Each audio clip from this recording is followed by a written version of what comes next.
इस current affairs funda में आप सभी का स्वागत है। मैं हूं आपके साथ अभिषेक शर्मा और आज की इस वीडियो सेशन में हम जनवरी फर्स्ट वीक के सभी करंट अफेयर्स एमसीक्यूज रिवाइज करने वाले हैं। जो एस्पिरेंट्स हमारे डेली करंट अफेयर्स नहीं देख पाते हैं वो इस वीडियो के थ्रू अपने जनवरी फर्स्ट वीक के सभी करंट अफेयर्स को रिवाइज कर सकते हैं। साथ ही इस करंट अफेयर सेशन को शुरू करने से पहले आप सभी को बताना चाहूँगा, यदि आप हमारे daily current affairs PDF, weekly PDF और मंथली पीडीएफ चाहते हैं तो इस वीडियो के फर्स्ट कमेंट में या फिर डिस्क्रिप्शन में दिए गए लिंक पर क्लिक करके पा सकते हैं। साथ ही आप गूगल प्ले स्टोर से करंट अफेयर्स फंडा ऐप को भी इंस्टॉल कर लीजिए, क्योंकि जो भी हमारा पीडीएफ मटेरियल है वो आपको हमारी ऐप करंट अफेयर्स फंडा पर ही उपलब्ध हो पाएगा। तो ये जो आप राइट साइड में देख रहे हैं ये सभी कंटेंट हम आपको पीडीएफ फॉर्मेट में प्रोवाइड कराते हैं, जिसमें करंट अफेयर्स के साथ साथ स्टैटिक जीके की भी पीडीएफ अवेलेबल है। तो कोई भी आपका डाउट होगा इस पीडीएफ कोर्स को परचेज करने संबंधित तो आप हमें कमेंट बॉक्स में लिख सकते हैं।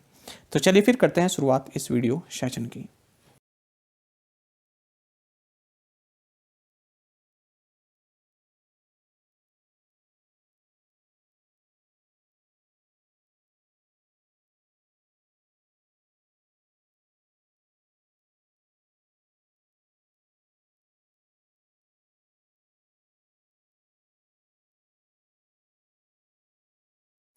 अंडर 19 एशिया कप के फाइनल में भारत ने किस टीम को हराया है? ऑप्शंस आपके सामने हैं।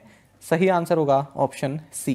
सो India defeated Sri Lanka in the final of under 19 Asia cup. देखिए, अंडर 19 एशिया कप ये इसका जो फाइनल है ये दुबई इंटरनेशनल क्रिकेट स्टेडियम में खेला गया। यहाँ पर भारत ने श्रीलंका को हरा दिया है। तो यहाँ पर डकवर्थ लुईस मेथड को यूज़ किया गया था। भारत को एक टारगेट सेट करके दिया गया था, उसे भारत ने जो है अचीव कर लिया और श्रीलंका को यहाँ पर हरा दिया गया है। आपको जानना चाहिए होस्ट कंट्री कौन सी रही, किसने अंडर 19 एशिया कप को होस्ट किया? ये किया संयुक्त अरब अमीरात ने, यूनाइटेड अरब अमीरात। जैव विविधता के जनक का नाम बताइए जिनका हाल ही में निधन हो गया है। ऑप्शंस आपके सामने हैं। सही आंसर ऑप्शन डी है। So father of biodiversity Edward Osborne Wilson passed away recently. तो देखिए, एडवर्ड ऑसबॉर्न विल्सन ये अमेरिकन बायोलॉजिस्ट, नेचुरलिस्ट और राइटर थे। साथ ही आपको बता दें ये मिर्मेकोलॉजी का मतलब होता है स्टडी ऑफ आंट्स। ये आपके इंग्लिश में वन वर्ड सब्स्टिट्यूशन में भी पूछा जा सकता है। तो स्टडी ऑफ आंट्स क्या कहलाती है? मिर्मेकोलॉजी। इसके लिए ये जाने जाते थे, इसलिए इनको निकनेम दिया गया आंट मैन। आपको जानना चाहिए इन्हें फादर ऑफ सोशियो बायोलॉजी भी बोला जाता है, साथ ही फादर ऑफ बायोडाइवर्सिटी भी इनको कहा गया है। सीमा निगरानी प्रणाली की तकनीक सौंपने के लिए डीआरडीओ द्वारा किस कंपनी का चयन किया गया? ऑप्शंस आपके सामने हैं। सही आंसर ऑप्शन डी है। So Paras defence and space technologies has been selected by the DRDO for handing over technology of border surveillance systems. जानेंगे इसके बारे में। तो देखिए, डीआरडीओ यानी defence research and development organisation ने जो बॉर्डर सर्विलेंस सिस्टम्स है इसकी technology Paras defence and space technologies को देने का निर्णय किया है। आपको जानना चाहिए पारस डिफेंस का हेड ऑफिस नवी मुंबई में है। इसके एमडी हैं मुंजल शाह। भारतीय कॉरपोरेट कार्य संस्थान में महानिदेशक और मुख्य कार्यकारी अधिकारी के रूप में किसे नियुक्त किया गया है? सही आंसर ऑप्शन सी है। Praveen Kumar has been appointed as the director general and chief executive officer in the Indian institute of corporate affairs. तो देखिए, जो ये आपका Indian institute of corporate affairs है ये मानेसर हरियाणा में है और इसके director general and chief executive officer Praveen Kumar बनाए गए हैं, जो कि ministry of skill development and entrepreneurship में फॉर्मर सेक्रेटरी रह चुके हैं। पर्यावरण, वन और जलवायु परिवर्तन मंत्रालय के वन महानिदेशक और विशेष सचिव के रूप में किसे नियुक्त किया गया है? ऑप्शंस आपके सामने हैं। सही आंसर ऑप्शन सी होगा। Chandra Prakash Goyal has been appointed as the director general of forest and special secretary ministry of environment, forest and climate change. तो देखिए, चंद्र प्रकाश गोयल ये नाम आप याद रखेंगे। इनको ministry of environment, forest and climate change में director general of forest and special secretary appoint किया गया है। यामाहा मोटर इंडिया ग्रुप के नए अध्यक्ष के रूप में किसे नामित किया गया? ऑप्शंस आपके सामने हैं। सही आंसर ऑप्शन बी है। So Eishin Chihana has been named as the new chairman of Yamaha motor India group. तो ये मोतोफुमी सितारा इनको सक्सीड करेंगे। और हाल ही में हमने पढ़ा था कि Hyundai मोटर ने भी भारत में अपने मैनेजिंग डायरेक्टर को जो नियुक्त किया है उनका नाम है उनसू किम। तो दोनों याद रखेंगे, यामाहा इंडिया और Hyundai मोटर्स। म्यूचुअल फंड पर भारतीय प्रतिभूति और विनिमय बोर्ड की सलाहकार समिति के सदस्य के रूप में किसे शामिल किया गया है? सही आंसर है option D. So Aarti Krishnan has been inducted as a member of the securities and exchange board of India's advisory committee on mutual funds. देखिए आरती कृष्णन जो कि बिजनेस लाइन में एडिटोरियल कंसल्टेंट है, तो इनको सेबी की जो म्यूचुअल फंड के लिए एडवाइजरी कमेटी है इसका मेंबर नियुक्त किया गया है। आपको बता दें सेबी ने एक कमेटी बनाई हुई है ताकि म्यूचुअल फंड को रेगुलेट किया जा सके और ताकि जो इन्वेस्टर हैं वो प्रोटेक्ट रहें और इंडस्ट्री का डेवलपमेंट हो सके। इस कमेटी को जो चेयर कर रही हैं ये उषा थोरत हैं। बीना पन की मल्टी प्रोडक्ट पाइपलाइन परियोजना का उद्घाटन किस राज्य में हुआ है? बिहार, राजस्थान, उत्तर प्रदेश या फिर मध्य प्रदेश?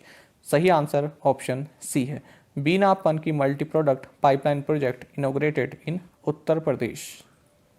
तो देखिए प्राइम मिनिस्टर नरेंद्र मोदी ने कानपुर में बीना पन की मल्टी प्रोडक्ट पाइपलाइन इसको राष्ट्र को समर्पित किया है। आपको बता दें 356 किलोमीटर लंबी ये पाइपलाइन है और Bharat petroleum corporation India BPCL द्वारा ऑपरेट की जा रही है। 1524 करोड़ की टोटल लागत है और नदर्न स्टेट में पेट्रोलियम की डिमांड को ये पूरा करेगी। आपको बता दें ये प्रोजेक्ट यूपी के 5 डिस्ट्रिक्ट्स को कवर करेगा, ललितपुर, झांसी, जलायू, कानपुर देहात एंड कानपुर नगर। साथ ही MP की भी 2 सिटी आएंगी, सागर और टीकमगढ़। प्रधानमंत्री नरेंद्र मोदी ने किस IIT में ब्लॉकचेन आधारित डिजिटल डिग्री लॉन्च की है? सही आंसर ऑप्शन बी है। प्रधानमंत्री Narendra Modi launched blockchain based digital degrees eight IIT Kanpur. तो प्रधानमंत्री नरेंद्र मोदी ने Indian institute of technology Kanpur के 54th कॉन्वोकेशन सेरेमनी में पार्टिसिपेट किया और यहाँ पर इन्होंने ब्लॉकचेन बेस्ड डिजिटल डिग्रीज को भी लॉन्च किया है। आपको बता दें ये ग्लोबली वेरीफाइड रहेंगी और इनमें किसी प्रकार की छेड़खानी नहीं की जा सकती। The Modi gambit decoding Modi 2.0 पुस्तक शीर्षक वाली पुस्तक के लेखक कौन है? ऑप्शंस आपके सामने है। सही आंसर ऑप्शन सी है। So the Modi gambit by economist and BJP national spokesperson Sanju Verma is a massive book on prime minister Narendra Modi and his outstanding body of work. देखिए BJP की नेशनल स्पोक पर्सन है संजू वर्मा, इनके द्वारा यह पुस्तक लिखी गई है। स्ट्रेंज धातु क्षुद्र ग्रह के लिए कौन सी अंतरिक्ष एजेंसी अगस्त 2022 में साइकी मिशन लॉन्च करेगी? इसरो, नासा, जैक्सा या फिर रोस्कोसमोस? सही आंसर ऑप्शन बी है। सो NASA space agency will launch psyche mission in August 2022 for strange metallic asteroids. तो देखिए स्ट्रेंज मेटेलिक एस्टेरॉइड्स को एक्सप्लोर करने के लिए अगस्त 2022 में नासा यानी कि national aeronautics and space administration ये साइकी मिशन को लॉन्च करेगी। तो इसका मकसद यही रहेगा कि जो स्ट्रेंज एस्टेरॉइड्स हैं उनको एक्सप्लोर किया जाए। साथ ही आपको बता दें इस मिशन को जो हेड करेंगे वो एरिजोना स्टेट यूनिवर्सिटी की लेंडी एल्किंस ट्रेंटन और ये मैनेज किया जाएगा ये पूरा ऑपरेशन नासा के जेट प्रोपल्सन लैबोरेटरी के द्वारा। मुंबई प्रेस क्लब द्वारा मरणोपरांत 2020 के लिए जर्नलिस्ट ऑफ द ईयर के रूप में किसे सम्मानित किया गया है? सही आंसर ऑप्शन डी है। So Danish Siddiqui has been posthumously awarded as the journalist of the year for 2020 by the Mumbai press club. Posthumously का मतलब है मरणोपरांत। तो देखिए मुंबई प्रेस क्लब के द्वारा journalist of the year for 2020 ये अवार्ड दिया गया है फोटो जर्नलिस्ट दानिश सिद्दीकी को, जिनको अफगानिस्तान में एक असाइनमेंट के दौरान इनकी मृत्यु हो गई थी। तो इनको दिया गया journalist of the year for 2020। तो देखिए ये जो अवार्ड है मुंबई प्रेस क्लब द्वारा दिए जाते हैं, RedInk awards for excellence in journalism इसका नाम है। और chief justice of India NV Ramana, इनका पूरा नाम आप याद रखेंगे, ऑप्शंस में कंफ्यूज किया जा सकता है, पूछा जा सकता है इनका पूरा नाम नुतलपति वेंकटा रमन्ना।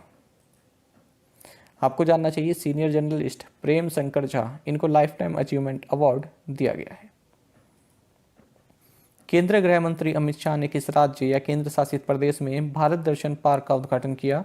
ऑप्शंस आपके सामने हैं। सही आंसर ऑप्शन ए है। Union home minister Amit Shah inaugurated Bharat Darshan park इन दिल्ली। तो देखिए 21 मॉन्यूमेंट्स का एक रिप्लिका, एक छोटा स्वरूप आपको इस पार्क में देखने के लिए मिलेगा और union home minister Amit Shah द्वारा इसको इनॉग्रेट किया गया है दिल्ली के पंजाबी बाग में। क्या नाम है? भारत दर्शन पार्क। यहाँ पर आप Taj Mahal, Victoria memorial hall, Mysore palace, इन सभी की जो है एक छोटे आकार की आप जो है एक प्रतिमूर्ति आप इनको देख सकते हैं, रेप्लिका आप इसका देख सकते हैं। और 8.5 एकड़्स में ये फैला हुआ है, काफ़ी बड़ा पार्क है। साउथ दिल्ली म्युनिसिपल कॉरपोरेशन द्वारा डेवलप किया गया है। किस राज्य सरकार ने सीएम डैशबोर्ड मॉनिटरिंग सिस्टम शुरू किया है? ऑप्शंस आपके सामने है। सही आंसर ऑप्शन बी है। Tamil Nadu state government launched CM dashboard monitoring system.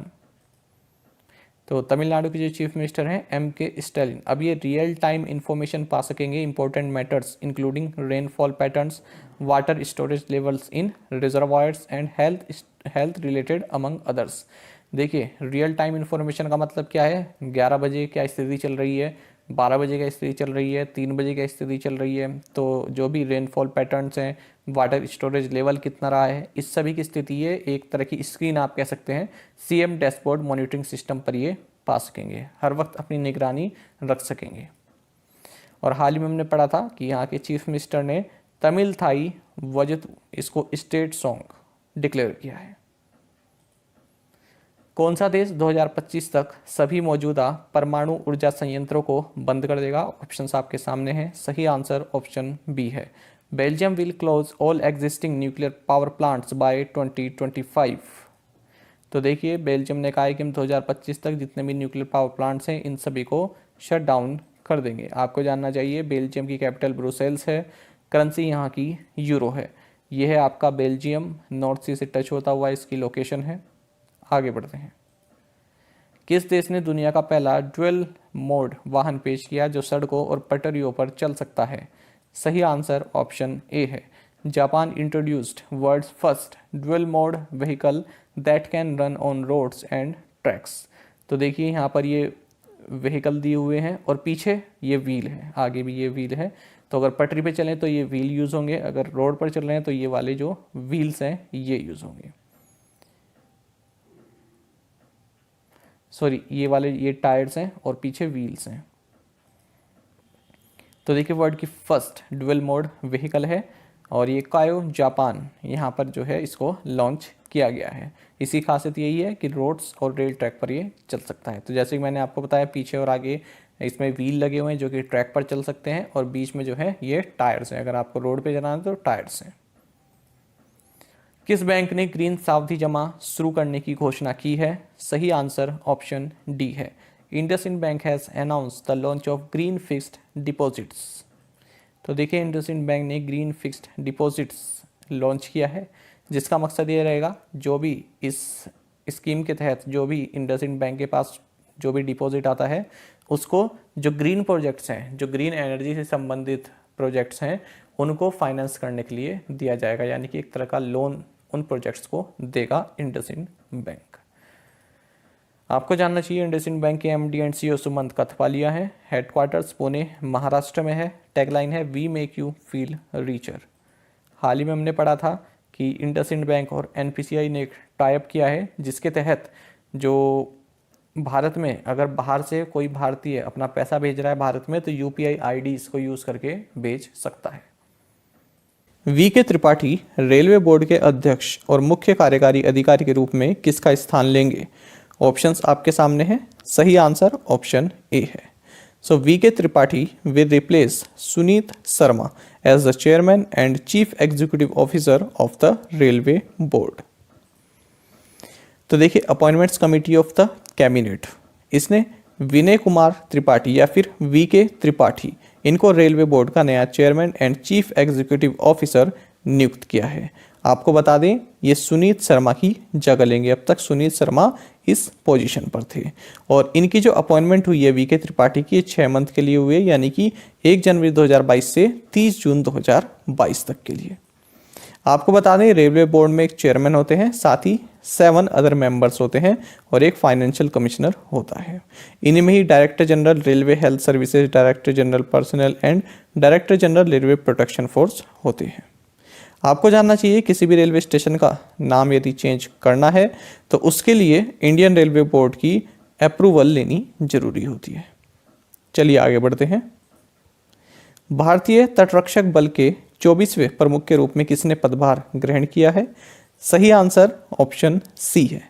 So Virendra Singh Pathania took over as the 24th chief of Indian coast guard. तो देखिए डायरेक्टर जनरल वीरेंद्र सिंह पठानिया या आप कहेंगे वीएस पठानिया, तो ये इंडियन कोस्ट गार्ड के 24th चीफ नियुक्त किए गए हैं।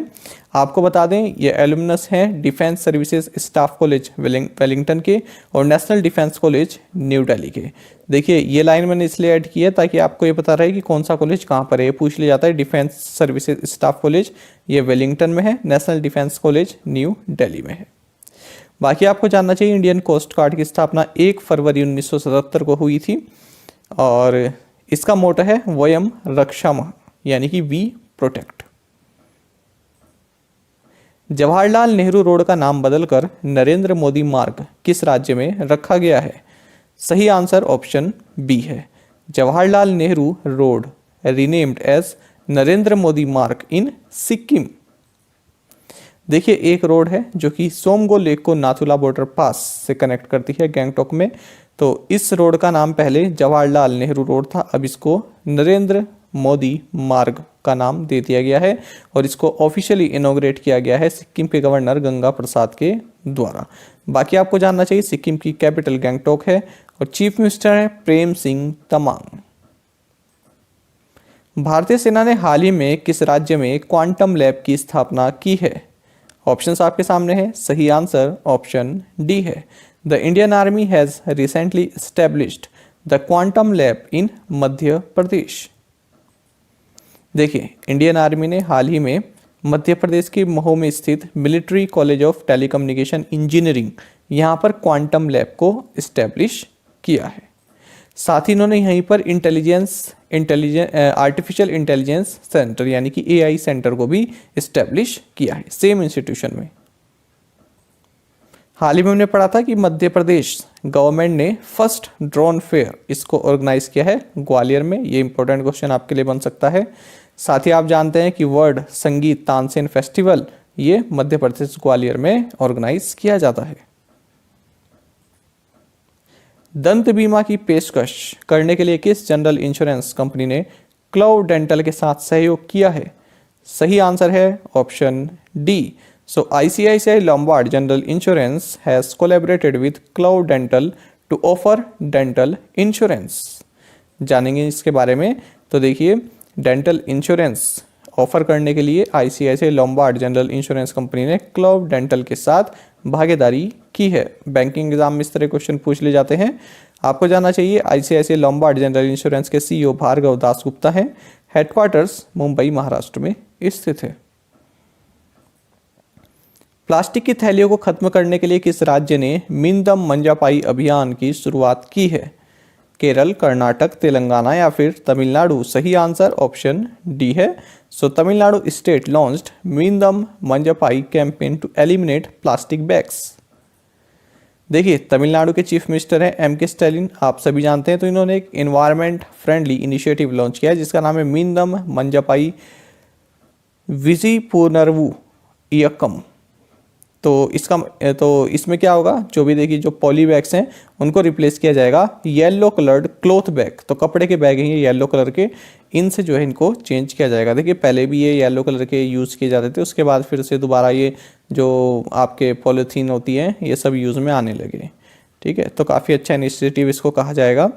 तो एक अवेयरनेस कैंपेन है ये कि येलो क्लॉथ बैग को आप यूज कीजिए, जिसको यहाँ पर बोला जाता है मंजापाई भी इसको बोलते हैं तमिल में। तो इसको आप यूज़ कीजिए। साथ ही हमने देखा था कि तमिलनाडु गवर्नमेंट ने CM डैशबोर्ड को लॉन्च किया है। साथ ही तमिलनाडु सरकार ने तमिल थाई वजथू इसको स्टेट सॉन्ग डिक्लेयर किया है।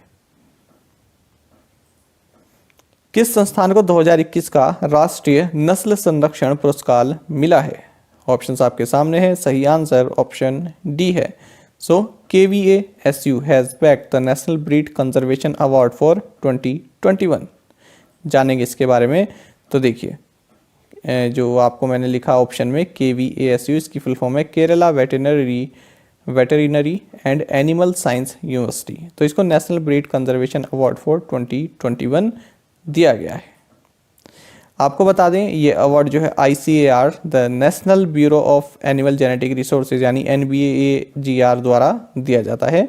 किस लिए दिया गया है ये? देखिए यहाँ की जो only registered native chicken breed है जिसका नाम है तेलीचेरी ब्रीड, तो इसके कंजर्वेशन और रिसर्च एक्टिविटीज़ के लिए दिया गया है। इसमें जो है 10,000 रुपये तक का प्राइस दिया जाता है। रॉस टेलर ने अंतर्राष्ट्रीय क्रिकेट से संन्यास की घोषणा कर दी है, वह किस टीम के लिए खेले? सही आंसर ऑप्शन डी है। Ross Taylor has announced retirement from international cricket, he played for New Zealand. देखिए न्यूजीलैंड के काफ़ी वेटरन बैटर रहे हैं रॉस टेलर, तो इन्होंने हाल ही में इंटरनेशनल क्रिकेट से संन्यास की घोषणा कर दी है। आपको बता दें ये फर्स्ट क्रिकेटर हैं जिन्होंने न्यूजीलैंड के लिए तीनों ही फॉर्मेट में 100 या इससे ज़्यादा मैचेस खेले हुए हैं।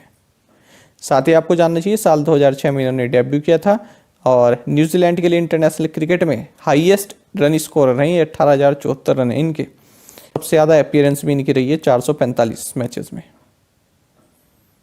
किस राज्य ने कौशल रोजगार निगम पोर्टल लॉन्च किया है? बिहार, हरियाणा, उत्तर प्रदेश या फिर मध्य प्रदेश? सही आंसर ऑप्शन बी है। सो हरियाणा लॉन्च्ड कौशल रोजगार निगम पोर्टल। तो हरियाणा के जो चीफ मिनिस्टर हैं मनोहर लाल खट्टर, तो इन्होंने हरियाणा कौशल रोजगार निगम पोर्टल को लॉन्च किया है। साथ ही इन्होंने गुरुग्राम में अटल पार्क और स्मृति केंद्र इसको सेटअप करने की घोषणा भी की है। हरियाणा की बात करें तो गवर्नर बंडारू दत्तात्रेय है, कैपिटल चंडीगढ़ है।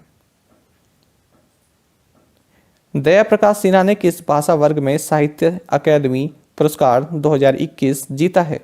सही आंसर ऑप्शन ए है। दया Prakash Sinha has won the साहित्य अकादमी अवार्ड 2021 इन हिंदी लैंग्वेज कैटेगरी। जानेंगे इनके बारे में। तो देखिए साहित्य अकादमी अवार्ड्स अनाउंस कर दिए गए हैं और 2021 के लिए तो किन 20 इंडियन लैंग्वेजेस में जो राइटर्स लिखते हैं उनको इस बार दिया गया है। देखिए टोटल वैसे 24 लैंग्वेजेस में जो होता है वो दिया जाता है, लेकिन अभी जो है 20 लैंग्वेजेस के ही राइटर्स को दिया गया है। गुजराती, मैथिली, मणिपुरी और उर्दू इन लैंग्वेजेस के लिए बाद में दिया जाएगा। तो फिलहाल 20 के लिए दिया गया है, 24 को दिया जाता है, 24 लैंग्वेजेस के लिए दिया जाता है। तो देखिए दया प्रकाश सिन्हा को हिंदी के लिए मिला है, नमिता गोखले को इंग्लिश के लिए मिला है। आगे थोड़ा डिटेल में जानें तो जो ये दया प्रकाश सिन्हा है इनको जो हिंदी के लिए मिला है तो इनकी रचना सम्राट अशोक के लिए मिला है। नमिता गोखले इनको इनके novel things to leave behind ये इंग्लिश में है तो इसके लिए मिला है, इन्हें इंग्लिश के लिए साहित्य मिला है। मेनली यही पूछे जाते हैं, देखिए हमारी नॉर्थन साइड में तो यही पूछे जाते हैं, हिंदी इंग्लिश के लिए ही पूछे लिए जाते हैं ज़्यादातर। पॉसिबिलिटी कुछ भी है, कुछ भी पूछ सकते हैं, मैं केवल आपको एक अनुमान बता रहा हूँ। खालिद हुसैन को इनकी शॉर्ट स्टोरी कलेक्शन सोलन दास सालान इसके लिए पंजाबी लैंग्वेज में जो है इनको साहित्य अकादमी पुरस्कार दिया गया है। बाकी आपको जानना चाहिए, जैसा मैंने आपको बताया 24 इंडियन लैंग्वेजेस राइटर्स को ये हर साल दिया जाता है और इसी के साथ युवा पुरस्कार एंड चिल्ड्रंस लिटरेचर अवार्ड 2021 ये भी दिया गया है 22 इंडियन लैंग्वेजेस के लिए। अनीता वचरजनी इनको जो है बाल साहित्य पुरस्कार 2021 दिया गया है बायोग्राफी के लिए। Amrita Shergil rebel with a paint brush इसके लिए। साथ ही आपको बता दें जो ये साहित्य पुरस्कार हैं, जो मेन साहित्य पुरस्कार हैं, इसमें 1 लाख रुपए दिए जाते हैं और जो आपके युवा पुरस्कार और चिल्ड्रन लिटरेचर अवार्ड 2021 इसमें 50,000 रुपये दिए जाते हैं। केंद्रीय गृह मंत्रालय ने किस राज्य में सशस्त्र बल विशेष अधिकार अधिनियम यानी कि अप्सपा को 6 महीने के लिए बढ़ा दिया है? सही आंसर ऑप्शन बी है। The union home ministry has extended the armed forces special powers act for 6 months in Nagaland. जानेंगे इसके बारे में। देखिए किसने किया है, यूनियन मिनिस्ट्री ये डिसीजन लेती है, तो इसने जो अप्सपा एक्ट है 1958 का इसको नागालैंड में और अगले 6 महीने के लिए बढ़ा दिया है। तो देखिए ये एक्ट क्या है आप सभी जानते हैं, जो नॉर्थ ईस्ट स्टेट में ही है ये अभी, तो 1958 1958 से चलता आ रहा है। तो देखिए क्या क्या करता है, the act which has been in force in the north east since 1958 gives unbridled powers to the armed forces. ये क्या लिखा है, अनब्राइडल्ड। देखिए अगर आप इसको देखेंगे ना, ये हॉर्स है, तो जो आप इसके हेड पर ये स्ट्रैप देख रहे हैं ना, लेदर की स्ट्रैप देख रहे हैं, इसको बोलते हैं ब्राइडल। क्या बोलते हैं, ब्राइडल। तो यानी कि लगाम, लगाम कसना बोलते हैं ना, तो ये लगाम होती है जिससे आप घोड़े को नियंत्रित करते हैं। अब किसी चीज़ के आगे अन आ जाता है, इसका मतलब क्या होता है, ऑपोजिट। तो अनब्राइडल्ड यानी कि बेलगाम पावर, ठीक है, इसका मतलब ये है। तो क्या अनब्राइडल्ड पावर दे दी जाती है इसमें इंडियन जो आर्म्ड फोर्सेस हैं या फिर सेंट्रल आर्म्ड फोर्सेस हैं, जिसके तहत, जिस अनब्राइडल्ड पावर के तहत ये यदि कोई लॉ की किसी कानून को जो है तोड़ता है तो किल भी कर सकते हैं, अरेस्ट भी कर सकते हैं, और उसको, उसका जो घर है, उसकी जो प्रीमाइसेस है, उसको सर्च भी कर सकते हैं बिना किसी वारंट के। आई होप आप समझ गए होंगे। और आपको बता दें ये सब होता है इस एक्ट, जो ये अप्सपा 1958 की सेक्शन 3 के तहत। और फिलहाल अप्सपा कौन कौन से स्टेट में है, नागालैंड में है, आसाम में है, और मणिपुर के कुछ भागों में है, साथ ही अरुणाचल प्रदेश के भी कुछ हिस्सों में है, बल्कि मिजोरम, त्रिपुरा, मेघालय में ये नहीं है। भारत के खिलाफ पहला टेस्ट खेलने वाले दक्षिण अफ्रीका के किस क्रिकेटर ने तत्काल प्रभाव से टेस्ट से संन्यास की घोषणा की है? सही आंसर ऑप्शन डी है। So South African cricketer Quinton de Kock who played the first test against India announced his retirement from test with immediate effect। देखिए साउथ अफ्रीका के विकेट कीपर बैट्समैन है जिन्होंने अपना पहला मैच भी भारत के खिलाफ खेला था, तो क्विंटन डिकॉक, इन्होंने हाल ही में टेस्ट क्रिकेट से संन्यास की घोषणा कर दी है। 54 मैचेस इन्होंने खेले हैं, 54 3300 रन बनाए हैं इन्होंने, और 38.82 का एवरेज आया है। बाकी 221 कैचेस ये सब है। मैग्नस कार्लसन को हराकर सबसे कम उम्र में विश्व रैपिड शतरंज का खिताब किसने जीता है? ऑप्शंस आपके सामने हैं। सही आंसर ऑप्शन डी है। तो देखिए Nodirbek Abdusattorov defeated Magnus Carlsen to win the world rapid chess title, becoming the youngest champion in the history of the competition. जानेंगे, काफ़ी महत्वपूर्ण है। देखिए ये उज्बेकिस्तान के हैं, नोदिरबेक जो है उज्बेकिस्तान के, ये आपको जानना चाहिए। 17 साल की उम्र में इन्होंने मैग्नस कार्लसन को जो है हराकर वर्ल्ड रैपिड चेस चैंपियनशिप जीती है। कहाँ पर हुई है? पोलैंड के वर्सा में। देखिए डी थ्रोन, थ्रोन का मतलब क्या होता है? सिंहासन। उसके आगे आपने डी लगा दिया तो यानी क्या हो गया? डी थ्रोन, यानी कि सिंहासन से उतार दिया। इसी तरह से मान लीजिए आप किसी रोड में जा रहे हैं और मतलब रोड है, उस रोड से जा रहे हैं, आप कहना चाहते हैं कि रोड जो है बिल्कुल सुनसान थी, कोई भी नहीं था उसमें, एक भी व्यक्ति नहीं था, ठीक है। तो पीपल क्या होता है? व्यक्ति होता है ना, पीपल, PEOPLE पीपल। उसके आगे भी आप डी लगा दीजिए, D people, the road was D people. देखा कितनी इस खूबसूरत इंग्लिश होती है। तो डी जोड़ देने से आपने एक अच्छा शब्द बना लिया। एक शांत रोड थी, सुनसान रोड थी, आपने कह दिया road was D peopled. Road जो है बिल्कुल शांत थी, वहाँ पर एक भी व्यक्ति नहीं था। खैर ये हुई इंग्लिश की बात। तो देखिए इन्होंने जो है टूर्नामेंट के 13 राउंड में 7 विन्स इन्होंने जो है हासिल की थी। तो मेन आपके लिए ये पॉइंट है, किसने जीता है? ये है कहाँ के? उज्बेकिस्तान के। नेशनल बास्केटबॉल एसोसिएशन के इतिहास में 3000 करियर 3 पॉइंटर्स बनाने वाले पहले खिलाड़ी कौन बने हैं? सही आंसर ऑप्शन ए है। सो स्टीफन करी became the first player in the National Basketball Association history to make 3000 career 3-pointers। तो देखिए गोल्डन स्टेट वॉरियर्स की ओर से खेलते हैं स्टीफन करी।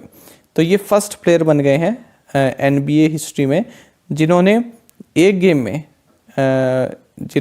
में 3000 कैरियर 3 पॉइंटर्स जो हैं बनाए। तो बास्केटबॉल की यहाँ पर बात हो रही है। भारत का रक्षा और एरोस्पेस विनिर्माण बाजार अगले वर्ष बढ़कर 1 लाख करोड़ हो जाएगा और 2047 तक 5 लाख करोड़ तक पहुंच सकता है। यानी कि India's defence and aerospace manufacturing market would increase to ₹1 lakh crore next year and could reach 5 lakh crore by 2047। तो तो देखिए एक प्रेस कॉन्फ्रेंस के दौरान ये बात कही है राजनाथ सिंह ने। आजकल आपके एग्जाम में इस तरह का काफ़ी चीज़ें पूछी जाती हैं। मान लीजिए कोई टारगेट पीयूष गोयल ने बता दिया हो या फिर राजनाथ सिंह जी ने बता दिया हो, है ना, या फिर आपके जो आरबीआई के जो गवर्नर हैं उन्होंने बता दिया हो, तो इस तरह की बातें आपको स्टेटमेंट आप जो है ध्यान से पढ़नी होंगी क्योंकि पूछ ली जाती हैं। मैक्सिको में भारत के अगले राजदूत के रूप में किसे नियुक्त किया गया है? सही आंसर ऑप्शन बी है। So Pankaj Sharma has been appointed as the next ambassador of India to Mexico. बाकी आप जानते हैं मैक्सिको की कैपिटल मैक्सिको सिटी है, करेंसी है मैक्सिकन पेसो। प्रधानमंत्री नरेंद्र मोदी ने उत्तर प्रदेश के किस जिले में मेजर ध्यानचंद स्पोर्ट्स यूनिवर्सिटी की आधारशिला रखी है? ऑप्शंस आपके सामने हैं। सही आंसर ऑप्शन बी है। So prime minister Narendra Modi laid the foundation stone of major Dhyan Chand sports university in Meerut district of Uttar Pradesh. तो देखिए उत्तर प्रदेश के मेरठ डिस्ट्रिक्ट में मेजर ध्यानचंद स्पोर्ट्स यूनिवर्सिटी की आधारशिला रखी है प्रधानमंत्री नरेंद्र मोदी ने। तो मेरठ डिस्ट्रिक्ट में ही सरदाना टाउन है, यहाँ पर ये यूनिवर्सिटी बनाई जाएगी। अच्छा, हाल ही में हमने देखे कि कई सारे प्रोजेक्ट्स उत्तर प्रदेश में इनॉग्रेट किए गए हैं, उनको जल्दी से हम रिवाइज कर लेते हैं।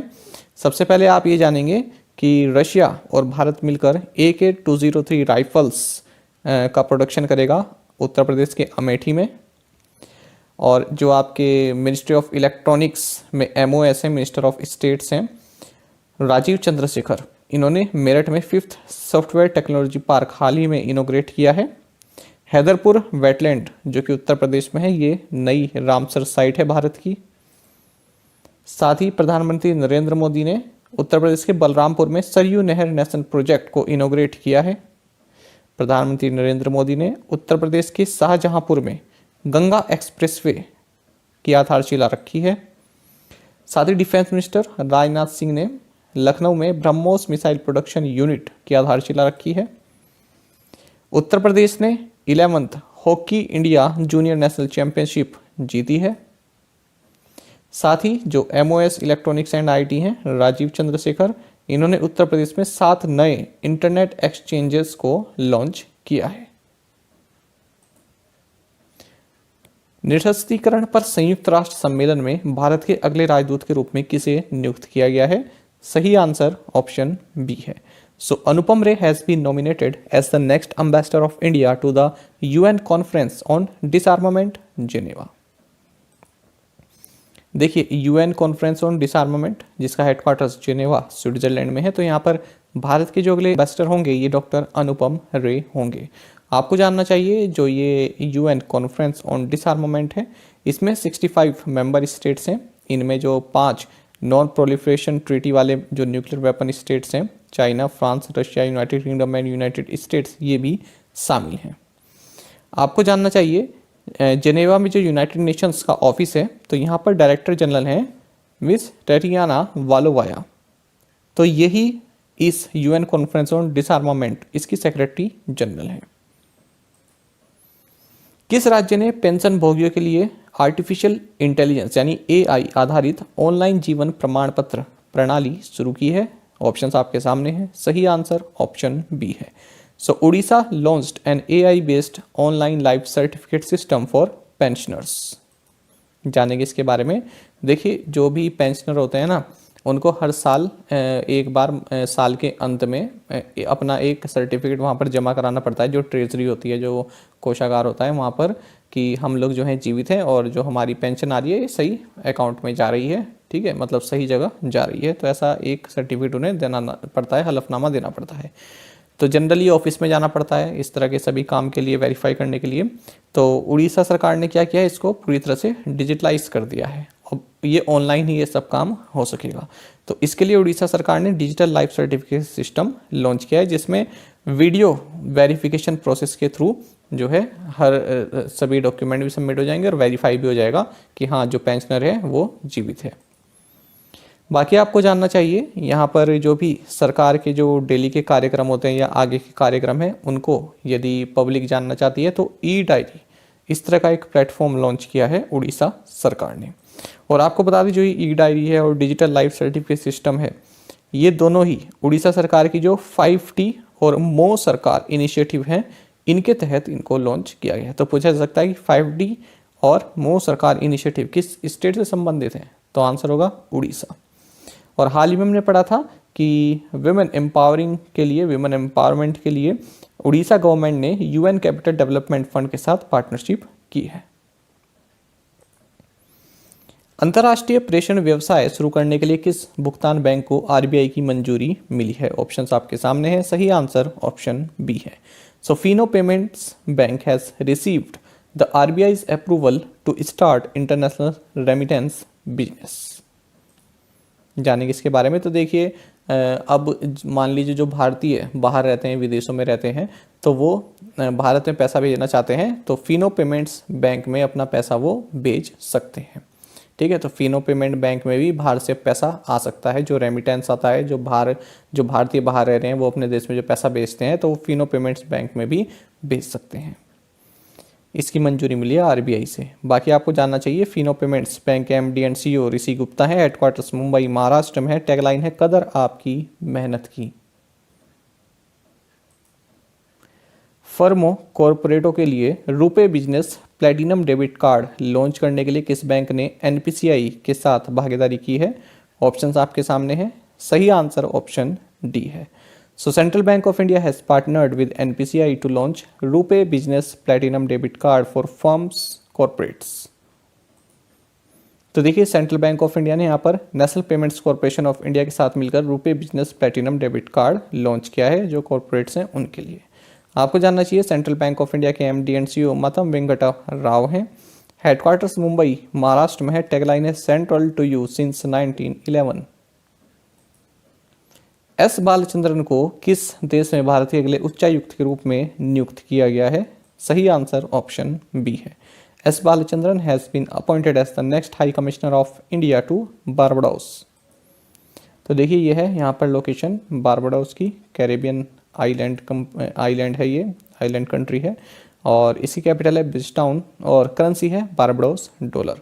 तो यहाँ पर जो भारत के नेक्स्ट हाई कमिश्नर होंगे ये एस बालाचंद्रन होंगे। संजय राणा को किस देश में भारत के अगले राजदूत के रूप में नियुक्त किया गया है? ऑप्शंस आपके सामने है। सही आंसर ऑप्शन डी है। Sanjay Rana has been appointed as the next ambassador of India to north Macedonia. तो ये है नॉर्थ मैसेडोनिया, यूरोपियन कंट्री है और इसकी जो कैपिटल है ये स्कोपी है और करेंसी है मैसेडोनियन दिनार। और संजय राणा यहाँ पर भारत के एम्बेसडर होंगे। किस देश ने 2022 में संयुक्त राष्ट्र सुरक्षा परिषद की आतंकवाद विरोधी समिति की अध्यक्षता संभाली है? यूएस, इंडिया, चाइना या फिर फ्रांस? सही आंसर ऑप्शन बी है। So India has taken over the chairmanship of the United Nations security councils counter terrorism committee इन 2022। तो देखिए, 1 जनवरी 2022 से United Nations security councils counter terrorism committee इसकी चेयरमैनशिप आ गई है भारत के। और एक महत्वपूर्ण फैक्ट आपको जानना चाहिए कि लगभग 10 साल के बाद भारत जो है इसकी अध्यक्षता करेगा। इससे पहले भारत ने 2011-12 सत्र के लिए इस United Nations security councils counter terrorism committee की अध्यक्षता की थी। आपको जानना चाहिए, जो ये कमेटी है इसकी स्थापना 9/11 टेररिस्ट अटैक के बाद 28 सितंबर 2001 को हुई थी। और इसमें जो है जो यूनाइटेड नेशन सिक्योरिटी काउंसिल के जो 15 मेंबर्स हैं वो सभी इसमें शामिल हैं। किस बैंक ने इंडिया इंटरनेशनल क्लियरिंग कॉरपोरेशन में 9.95% हिस्सेदारी का अधिग्रहण किया है? ऑप्शंस आपके सामने हैं। सही आंसर ऑप्शन सी है। So State Bank of India will acquire 9.95% stake in the India International Clearing Corporation. तो देखिए, स्टेट बैंक ऑफ इंडिया ने कहा है कि ये इंडिया इंटरनेशनल क्लियरिंग कॉरपोरेशन में 9.95% स्टेक एक्वायर करेगा और 32 मार्च 2022 तक ये पूरा प्रोसेस हो जाएगा। बाकी आपको जानना चाहिए, जो ये इंडिया इंटरनेशनल क्लियरिंग कॉरपोरेशन है ये फर्स्ट इंटरनेशनल क्लियरिंग कॉरपोरेशन है जिसको गिफ्ट IFSCA यानी international financial services centre authority gift city जो है आप गांधीनगर यहाँ पर सेटअप किया गया है। तो फर्स्ट इंटरनेशनल क्लियरिंग कॉरपोरेशन है ये। मार्केट डेटा पर सेबी की सलाहकार समिति की अध्यक्षता कौन करेगा? ऑप्शंस आपके सामने हैं। सही आंसर ऑप्शन ए है। So S Sahu will chair the SEBI's advisory committee on market data. तो देखिए जो सिक्योरिटी मार्केट से रिलेटेड डेटा है उसकी प्राइवेसी और उस तक किन की पहुंच है, ठीक है, कहाँ तक उसकी प्राइवेसी रखनी चाहिए, तो इसको लेकर एक एडवाइजरी कमेटी बनाई गई थी। तो उसको रिस्ट्रक्चर्ड किया गया है सेबी के द्वारा। सेबी यानी securities and exchange board of India. Restructure मतलब कुछ लोग उसमें शामिल किए गए होंगे, नए जो कमेटी के हेड हैं उनको चेंज किया होगा। तो ये जो पैनल है अब इसके हेड होंगे एस साहू। इससे पहले जो ये 20 मेंबर की कमेटी है, इससे पहले इसको हेड कर रहे थे मधाबीपुरी बोझ। तो इनके बदले एस साहू अब इसको चेयर करेंगे। किस भारतीय रेलवे स्टेशन को वीरांगना लक्ष्मीबाई रेलवे स्टेशन के रूप में नामित किया गया है? ऑप्शंस आपके सामने हैं। सही आंसर ऑप्शन ए है। So Jhansi railway station has been named as the Veerangana Laxmibai railway station. तो उत्तर प्रदेश सरकार ने ये काम किया है कि झांसी रेलवे स्टेशन को वीरांगना लक्ष्मीबाई रेलवे स्टेशन के नाम से जाना जाएगा। इसी के साथ अब नया एब्रीविएशन भी बन गया है VGLB। पहले इसको JHS से जाना जाता था, अब हो गया है VGLB। सेबी के नए नियमों के अनुसार IPO का प्राइस बैंड इस तरह से सेट किया जाना चाहिए कि सीलिंग प्राइस कम से कम फ्लोर प्राइस का कितना प्रतिशत हो। ऑप्शंस आपके सामने हैं। सही आंसर ऑप्शन सी है। According to the new SEBI rules, the price band of an IPO should be set in such a way that the ceiling price is at least 105% of the floor price। काफ़ी important question रहेगा आपके लिए, तो जानेंगे इसको। देखिए IPO का मतलब आप सभी समझते हैं, इनिशियल पब्लिक ऑफरिंग। कोई जब कंपनी स्टॉक एक्सचेंज पर लिस्ट होना चाहती है तो वो IPO ऑफर करती है ना, पब्लिक को जो है अपने शेयर ऑफर करती है। जब पब्लिक को अपना हिस्सेदार बनाना चाहता है तो IPO वो ऑफर करती है, उसके बाद फिर वो शेयर मार्केट पर लिस्ट हो जाती है। तो देखिए यहाँ पर इसने कहा है सेबी ने, देखिए प्राइस बैंड है, प्राइस बैंड यानी कि जो उसने मिनिमम और मैक्सिमम जो लिमिट रखी है अपने शेयर की वो होता है प्राइस बैंड, ठीक है। मिनिमम मान लीजिए 100 है और अपर लिमिट 150 रखा है, तो ये एक बैंड हो जाता है मिनिमम लोअर, तो प्राइस बैंड है। तो उन्होंने कहा है कि किसी भी IPO, किसी भी कंपनी का जो IPO है उसका जो प्राइस बैंड है वो इस तरह से होना चाहिए कि जो सीलिंग प्राइस है वो फ्लोर प्राइस का एटलीस्ट 105% तो हो ही हो। बाकी इन्होंने ये कहा है कि जो कंपनीज हैं, अब IPO के बाद इनके पास पैसा आ जाता है तो उस पैसे का 35% तक ही ये यूज़ कर सकते हैं। यदि किसी और बिजनेस को ये एक्वायर करना चाहते हैं, किसी और बिजनेस को ये परचेज करना चाहते हैं, तो जो पैसा आपके पास IPO से आया है ना उसका केवल 35% ही आप यूज़ कर सकते हैं इस तरह के काम में। तो ये भी नया रूल बनाया है। दूसरा ये कहा है कि जो कंपनी के प्रमोटर्स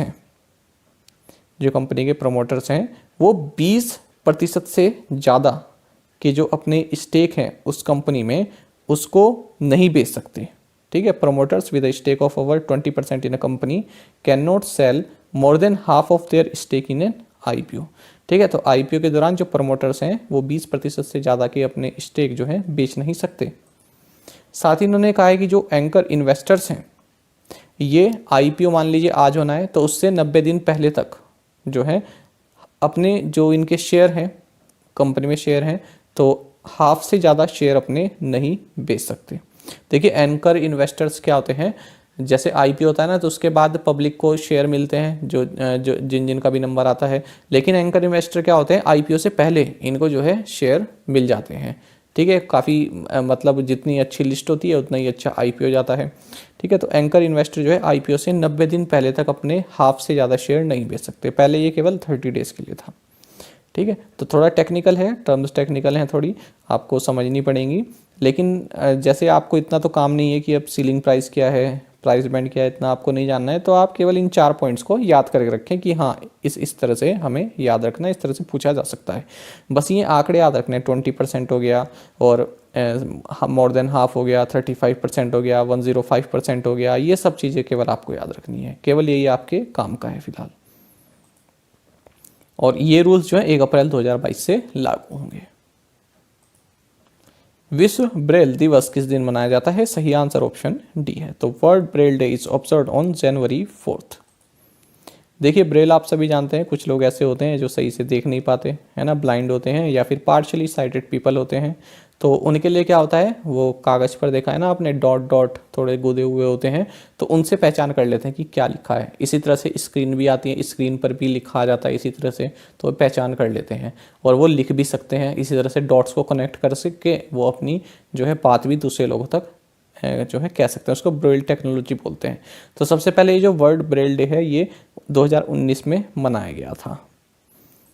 ब्रेल के बारे में मैंने आपको बता ही दिया। Braille is a tactile representation of alphabetic and numerical symbols using 6 dots to represent each letter and number। तो 6 dots को यूज़ करके आप हर एक लेटर और नंबर को यहाँ पर लिख सकते हैं, पढ़ सकते हैं। और इसके इन्वेंटर कौन थे? फ्रांस के थे ये, लुइस ब्रेल। इन्हीं के नाम पर ये पद्धति का जो है नाम दिया गया है। ई रूपी को सक्षम और कार्यान्वित करने के लिए किस राज्य ने एनपीसीआई और एसबीआई के साथ भागीदारी की? सही आंसर ऑप्शन ए है।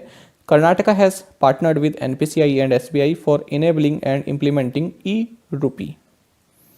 तो देखिए इस कर्नाटक राज्य में जो स्कॉलरशिप प्रोग्राम है, तो उसके लिए जो है NPCI, state Bank of India और कर्नाटक सरकार के डिपार्टमेंट ऑफ ई गवर्नेंस से इसने ई रूपी को इनेबल करने के लिए एक एग्रीमेंट साइन किया। ई रूपी क्या है? ये cashless and contactless payment solutions है। और हाल ही में हमने पढ़ा था कि कर्नाटक गवर्नमेंट ने यहाँ पर एक LOU साइन किया है यूएनडीपी के साथ। किस लिए? To improve employment opportunities for youth. केंद्रीय शिक्षा मंत्री धर्मेंद्र प्रधान द्वारा शुरू किए गए 100 दिवसीय पठन अभियान का नाम बताएं। सही आंसर ऑप्शन बी है। So Padhe Bharat is the 100-day reading campaign launched by union education minister Dharmendra Pradhan. तो देखिए 1 जनवरी को जो है हमारे जो एजुकेशन मिनिस्टर हैं धर्मेंद्र प्रधान, इन्होंने 100 दिन का एक रीडिंग कैंपेन लॉन्च किया जिसका नाम है पढ़े भारत। तो 1 जनवरी से 10 अप्रैल 2022 तक ये चलने वाला है। 100 days 14 वीक्स का ये प्रोग्राम है और बाल वाटिका से ग्रेड 8 तक के बच्चों के लिए इसको लॉन्च किया गया है। तो अलग अलग तरह की एक्टिविटी होंगी जिसमें जो है पढ़ना होगा, स्किल डेवलपमेंट होगा इससे। साथ ही जो 21 फरवरी को इंटरनेशनल मदर टंग डे मनाया जाता है उसको भी इसी अभियान से इंटीग्रेट कर दिया गया है और कहा है कि 21 फरवरी को कहानी पढ़ो अपनी भाषा में। ठीक है, तो 21 फरवरी को जो थीम रहेगा, जो इस तरह से हम इसको मनाएंगे, कहानी पढ़ो अपनी भाषा में। This day will be celebrated with the activity of कहानी पढ़ो अपनी भाषा में। तो ये एक्टिविटी इस दिन मनाई जाएगी। विश्व की सबसे लंबी मेट्रो लाइन कहां पर खोली गई है? सही आंसर ऑप्शन डी है। World's longest metro line opened in Shanghai, China. देखिए आपको बता दें कि चाइना का जो शंघाई सिटी है यहाँ पर लार्जेस्ट मेट्रो नेटवर्क है पूरे वर्ल्ड में। तो इसने 2 नई मेट्रो लाइन्स और खोली हैं, line 14 and phase 1 of line 18। इसी के साथ अब जो इसका नेटवर्क है ये 831 किलोमीटर का हो गया जो कि वर्ल्ड में लॉन्गेस्ट है। और वर्ल्ड की लॉन्गेस्ट मेट्रो ट्रेन का नाम है Lujiazui station of metro line 14 in Shanghai. आपको जानना चाहिए शंघाई का जो है लार्जेस्ट मेट्रो नेटवर्क है वर्ल्ड में, और दूसरे नंबर पर बीजिंग ही आता है और तीसरे पर आता है अपना न्यू दिल्ली। आपको बता दें न्यू दिल्ली का जो फेज़ 4 ट्रैक है ये 2024 तक फंक्शनल हो जाएगा। इसी के साथ फिर दिल्ली की जो टोटल मेट्रो नेटवर्क है ये 453 किलोमीटर का हो जाएगा, 453 किलोमीटर का हो जाएगा। तो तीसरे नंबर पर है न्यू दिल्ली। इसके बाद फिर लंदन है। निम्नलिखित में से कौन 2021-22 के लिए डोमेस्टिक सिस्टेमिकली इम्पोर्टेंट इंश्योरर में से एक नहीं है? ऑप्शंस आपके सामने हैं। सही आंसर ऑप्शन ए होगा। So United India Insurance is not among the domestic systemically important insurers for 2021-22। जानेंगे इस न्यूज़ को। आप सभी जानते हैं भारत में इंश्योरेंस सेक्टर को रेगुलेट करता है insurance regulatory and development authority यानी कि IRDAI। तो इसने कहा है कि 2021-22 के लिए भी new India assurance, life insurance corporation और जनरल इंश्योरेंस कॉरपोरेशन ये तीनों ही डोमेस्टिक सिस्टेमिकली इम्पोर्टेंट इंश्योरर्स हैं। अब इसका मतलब क्या हुआ? DSIIS। तो देखिए जो ये डोमेस्टिक सिस्टेमिकली इम्पोर्टेंट इंश्योरर्स होता है इसका मतलब ये है कि ये काफ़ी महत्वपूर्ण है। यदि ये किसी तरह से फेल हो जाएं या डूब जाएं तो हमारा जो पूरा फाइनेंशियल सिस्टम है ये गड़बड़ा जाएगा। ठीक है, ये डिसलोकेट हो जाएगा। तो इसलिए इन पर काफ़ी निगरानी भी रखी जाती है और इनका जो पूरा प्रोसेस है, जो इनकी कार्यवाही है वो काफ़ी स्मूथ तरीके से चलती रहनी चाहिए, ऐसी कोशिश की जाती है। यानी कि ये इंश्योरेंस सेक्टर में सबसे महत्वपूर्ण 3 कंपनीज हैं, कहने का मतलब ये है। ऑफलाइन मोड में छोटे मूल्य के डिजिटल लेन देन के लिए आरबीआई द्वारा निर्धारित प्रति लेन देन की ऊपरी सीमा क्या है? ऑप्शंस आपके सामने है। सही आंसर ऑप्शन बी है। सो ₹200 is the upper limit per transaction fixed by RBI for small value digital transactions in offline mode। देखिए, रूरल एरियाज़ में या फिर कस्बों में जहाँ पर इंटरनेट की सुविधा इतनी पर्याप्त नहीं है, तो वहाँ पर जो ट्रांजैक्शंस हैं उनको बढ़ाने के लिए, मोबाइल से ट्रांजैक्शन बढ़ाने के लिए रिजर्व बैंक ऑफ इंडिया ने एक नई रूपरेखा तैयार की है। तो इसमें आप जो है ऑफलाइन तरीके से अपने वॉलेट्स या फिर कार्ड्स, मोबाइल डिवाइसेस से पेमेंट कर सकते हैं और आपको इंटरनेट की भी ज़रूरत नहीं है। आप सभी जानते हैं ऑफलाइन डिजिटल पेमेंट का मतलब क्या हुआ? सीधी सीधी बात है कि जिसमें हमें इंटरनेट या फिर टेलीकॉम कनेक्टिविटी की ज़रूरत ना पड़े। तो देखिए, यदि आप कोई ट्रांजेक्शन करते हैं तो पर ट्रांजैक्शन 200 रुपये तक ही आप कर सकते हैं ऑफलाइन मोड में, जिसमें मतलब आपको नेट की ज़रूरत नहीं है। और जो टोटल लिमिट है, ओवरऑल लिमिट 2000 रुपये की है। तो दोनों में अंतर समझिएगा, टोटल लिमिट 2000 रुपये की है और पर ट्रांजैक्शन आप 200 रुपीज़ ही पे कर सकते हैं। और जब आपकी ये जो लिमिट है ये पूरी हो जाए, फिर से आपको इसे रिप्लेनिशमेंट करना होगा। रिप्लेनिश का मतलब होता है एक बार जब कोई चीज़ खत्म हो जाए उसको फिर से भरना। तो उसके लिए आपको एडिशनल फैक्टर ऑफ ऑथेंटिकेशन, जो कि ऑनलाइन मोड में होता है, इसकी सहायता से आपको करना होगा। इसका मतलब क्या होता है, इसकी फुल फॉर्म याद रखिएगा, आपके बैंकिंग एग्जाम में पूछ सकते हैं कि AFA की फुल फॉर्म क्या है? Additional factor of authentication. ये जो आपने देखा ना, जब आप ट्रांजैक्शन करते हैं तो OTP आता है ना। जब आप गूगल से अपनी नई डिवाइस पे साइन इन करते हैं अपने गूगल इसमें जीमेल में या फिर गूगल अकाउंट में, तब भी आपके पास एक जो है मोबाइल में एक कोड आता है कि आप वेरीफाई कीजिए कि आप ही हो जो इस नई डिवाइस से लॉगिन कर रहे हो। उसको बोलते हैं एडिशनल फैक्टर ऑफ ऑथेंटिकेशन।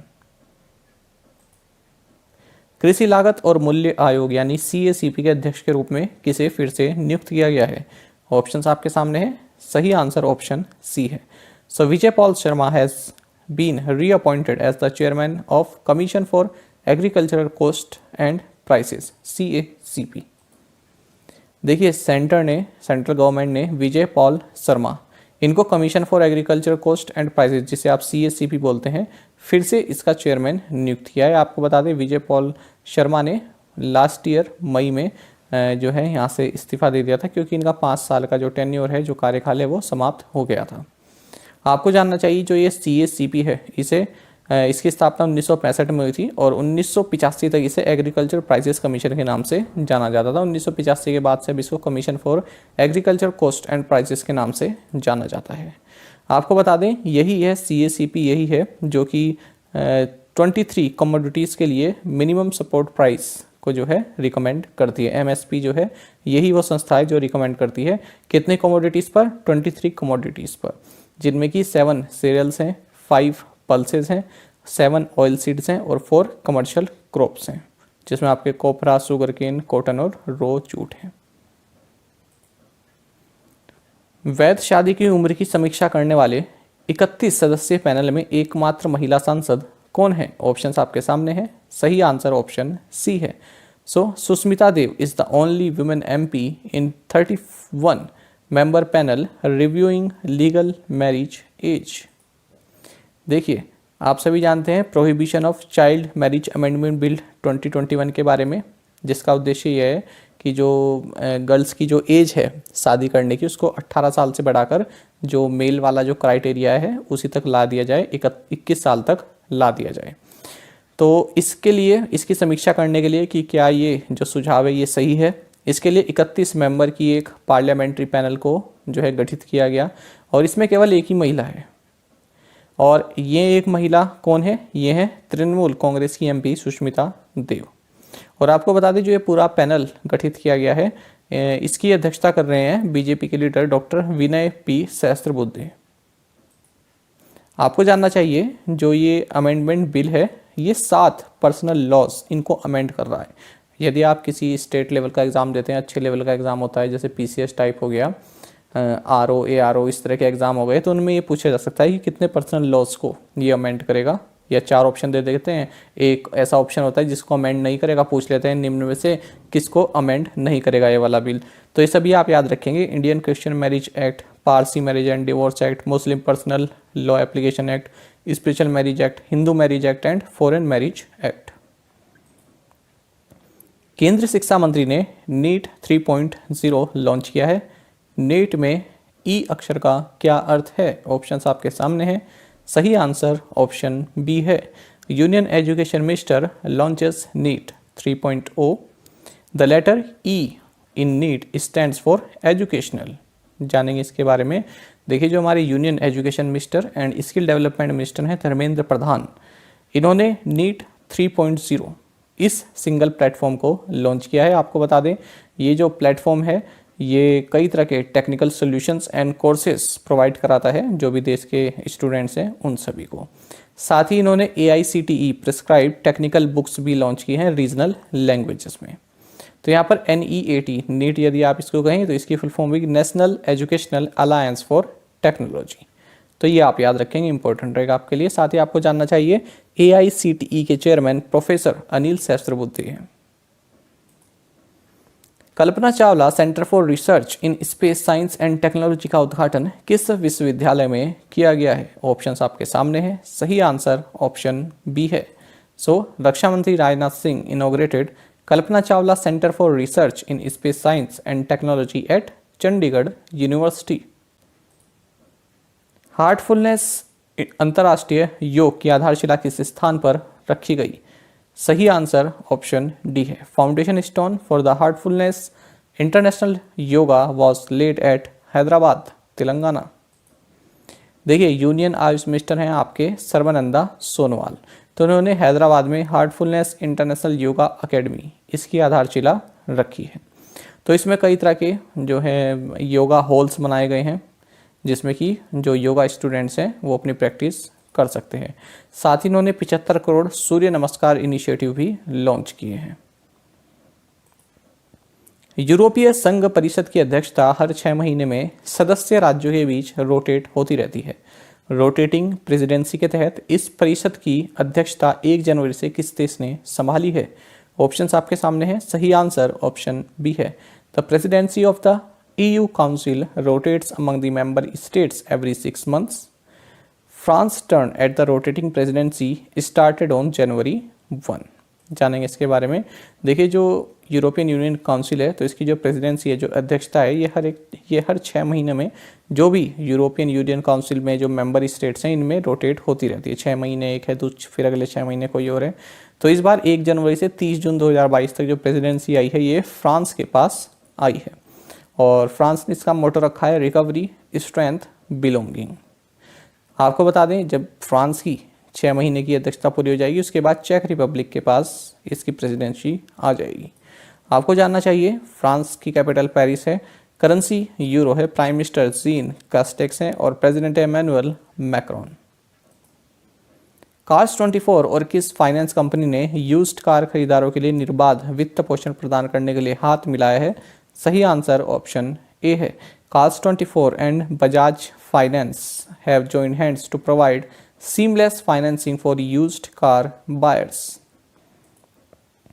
देखिए, जो यूज्ड कार खरीदना चाहते हैं उनको भी पैसे की जरूरत पड़ती है तो उनको फाइनेंस की सुविधा प्रोवाइड कराएगा बजाज फाइनेंस। तो इसने और कार्स 24 ने इसी के लिए जो है साथ में एक MOU साइन किया है। तो कार्स 24 से जो भी यूज्ड कार लेना चाहते हैं उनको पैसे की जरूरत है तो बजाज फाइनेंस से अपना जो है फाइनेंस करा सकते हैं, पैसा ले सकते हैं। और हाल ही में हमने पढ़ा था कि RBL बैंक ने भी अपना को branded credit card partnership Bajaj finance के साथ एक्सटेंड कर दिए 5 साल के लिए। तिमोर लेस्ते लोकतांत्रिक गणराज्य में भारत के राजदूत के रूप में किसे नियुक्त किया गया है? सही आंसर ऑप्शन डी है। Manoj Kumar Bharti has been appointed as the next ambassador of India to the democratic republic of Timor Leste. जाने इसके बारे में। तो देखिए, मनोज कुमार भारती जो है ये तिमोर लेस्ते में भारत के अगले एम्बेसडर होंगे। आपको बता दें इसे ईस्ट तिमोर भी कहते हैं। तो ये आप देख सकते हैं साउथ ईस्ट एशियन नेशन है। इसकी कैपिटल दिल्ली है और करेंसी है यूनाइटेड स्टेट्स डॉलर। कौन सा राज्य खेलो इंडिया यूथ गेम्स 2022-23 की मेजबानी करेगा? सही आंसर ऑप्शन डी है। सो Madhya Pradesh will host Khelo India youth games 2022-23। तो देखिए कैबिनेट ने यहाँ पर 215 करोड़ रुपए अप्रूव कर दिए खेलो इंडिया स्कीम के लिए। आपको बता दें साल 2022-23 के लिए मध्य प्रदेश खेलो इंडिया यूथ गेम्स की मेजबानी करेगा। साथ ही यहाँ पर इंटरनेशनल स्पोर्ट्स कॉम्प्लेक्स भी बनेगा भोपाल में, इसके लिए भी अमाउंट को अप्रूव कर दिया गया है। तो ये आप देख सकते हैं सबसे पहले 2018 में दिल्ली में होस्ट किया गया, 2019 में पुणे, 2020 में गुवाहाटी, 2021 में पंचकुला हरियाणा, 2022 में भोपाल मध्य प्रदेश में। तो ये 5th एडिशन रहने वाला है। कब से स्टार्ट हुआ था? 2018 से। SBI cards and payment services limited ने कार्ड टोकनाइजेशन के लिए किस कंपनी के साथ साझेदारी की है? सही आंसर ऑप्शन बी है। SBI cards and payment services limited has partnered with Paytm for card tokenisation. तो देखिए कार्ड टोकनाइजेशन के लिए यहाँ पर SBI cards and payment services ने पेटीएम के साथ कोलेबरेट किया है। टोकनाइजेशन आप सभी जानते हैं कि जो कार्ड के ओरिजिनल जो कार्ड नंबर्स हैं, कार्ड पर जो भी नंबर्स होते हैं, जो डेटा होता है कार्ड का, उसको एक यूनिक कैरेक्टर्स या कोड से रिप्लेस कर दिया जाता है, उसको बोलते हैं टोकनाइजेशन, ताकि सिक्योरिटी बनी रहे। बाकी आपको जानना चाहिए SBI cards and payment services के CEO राम मोहन राव अमारा हैं, हेडक्वार्टर्स गुरुग्राम में है। ऑलराउंडर मोहम्मद हफीज ने अंतर्राष्ट्रीय क्रिकेट से संन्यास की घोषणा कर दी है, वह किस देश के लिए खेले? सही आंसर ऑप्शन ए है। So allrounder Mohammad Hafeez has announced his retirement from international cricket, he played for Pakistan. तो देखिए पाकिस्तानी काफ़ी दिग्गज और पुराने खिलाड़ी रहे, ये ऑलराउंडर रहे मोहम्मद हफीज़। तो 18 साल का इनका लंबा करियर रहा है। साल 2003 में जिम्बाब्वे के खिलाफ इन्होंने डेब्यू किया था। तो इन्होंने इंटरनेशनल क्रिकेट से अब संन्यास ले लिया है। Power exchange of India limited में NTPC द्वारा कितनी प्रतिशत हिस्सेदारी का अधिग्रहण किया जाएगा? सही आंसर ऑप्शन ए है। So 5% stake will be acquired by NTPC in power exchange of India limited.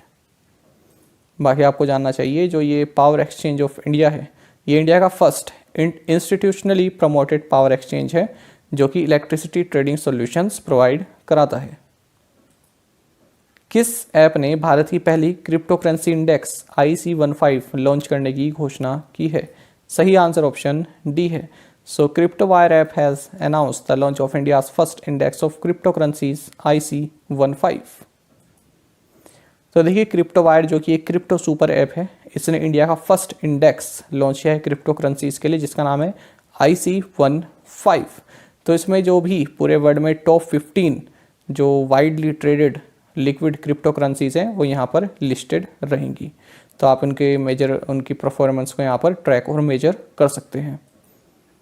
आपको जानना चाहिए जो इसकी बेस वैल्यू रहेगी वो 10,000 रहेगी और बेस डेट रहेगी 1 अप्रैल 2018। दिसंबर 2021 के महीने में एकत्र किया गया सकल GST राजस्व कितना है? ऑप्शंस आपके सामने हैं। सही आंसर ऑप्शन डी है। The growth GST revenue collected in the month of December 2021 is 1,29,780 crore. तो देखिए जो ग्रोथ GST रेवेन्यू दिसंबर 2021 के महीने में कलेक्ट हुआ है वो 1,29,780 करोड़ रुपए है, जिसमें कि CGST ये 22,578 करोड़ है, SGST 28,658 करोड़ है और IGST ये 69,000 यानी 69,155 करोड़ है। आपको जानना चाहिए जो दिसंबर 2021 में जो रेवेन्यू कलेक्ट हुआ है ये पिछले साल यानी कि 2020 में दिसंबर के ही महीने में जो रेवेन्यू कलेक्ट हुआ था GST रेवेन्यू से 13% हायर है। भारत और किस देश ने 2022 में राजनयिक संबंधों की स्थापना की 70वीं वर्षगांठ को चिन्हित करने के लिए विशेष लोगो जारी किया है? ऑप्शंस आपके सामने हैं। सही आंसर ऑप्शन ए है। India and Japan have released special logos to mark the 70th anniversary of the establishment of diplomatic relations in 2022। देखिए भारत और जापान के रिश्तों को 2022 में 70 साल पूरे हो रहे हैं। इस उपलक्ष्य में दोनों ही कंट्रीज़ ने अपने अपने लोगोस यहाँ पर लॉन्च किए हैं।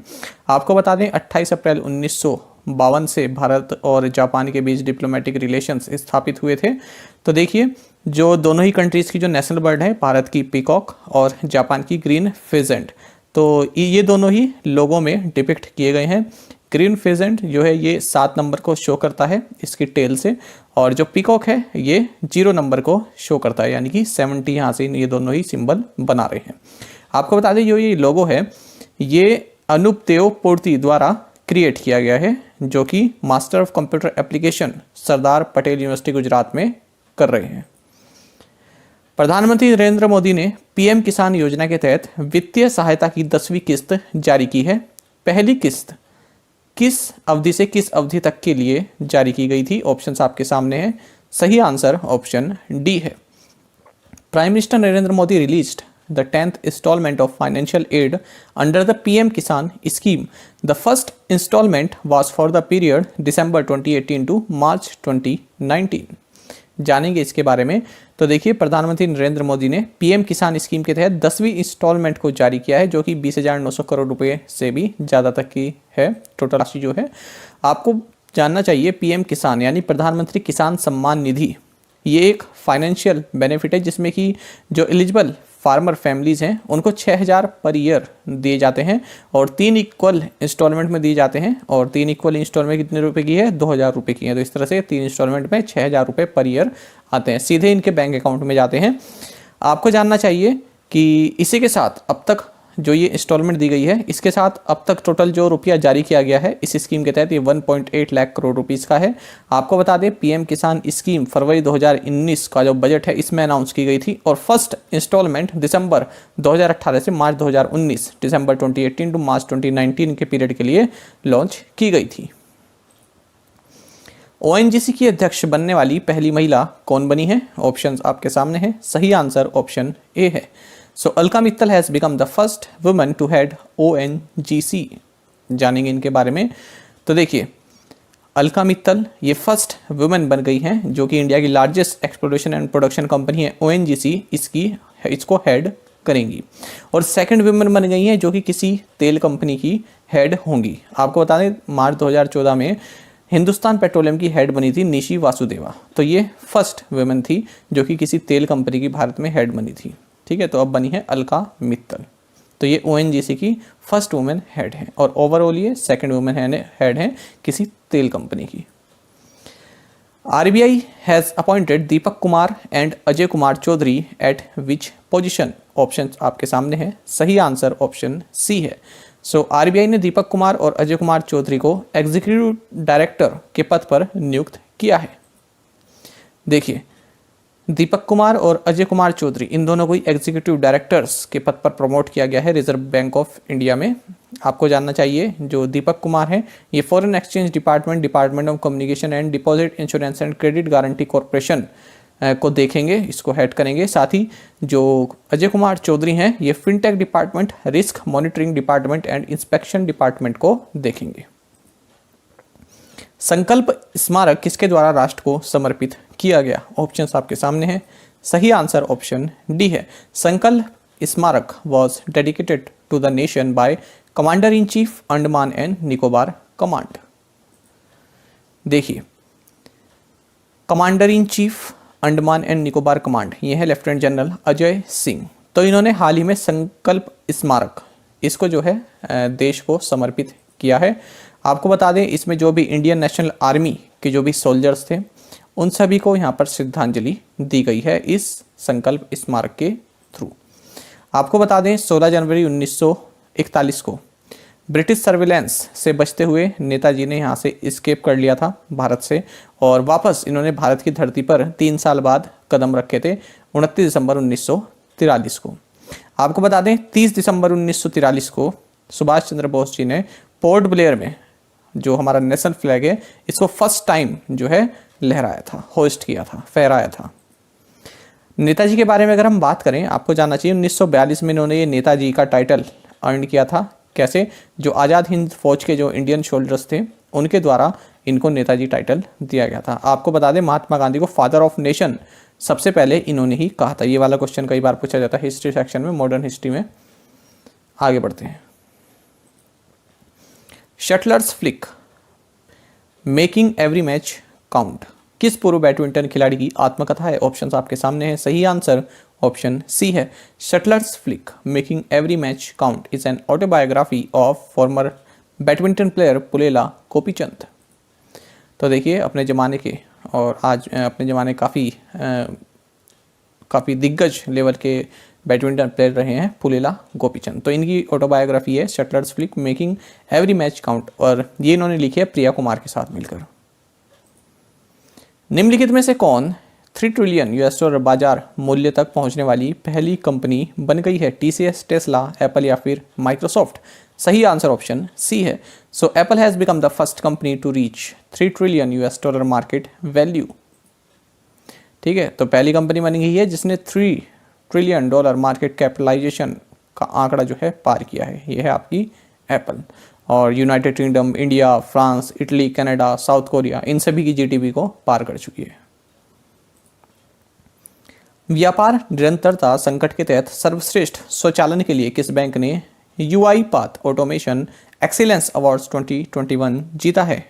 सही आंसर ऑप्शन सी है। So South Indian bank has won the UiPath automation excellence awards 2021 for best automation under crisis for business continuity.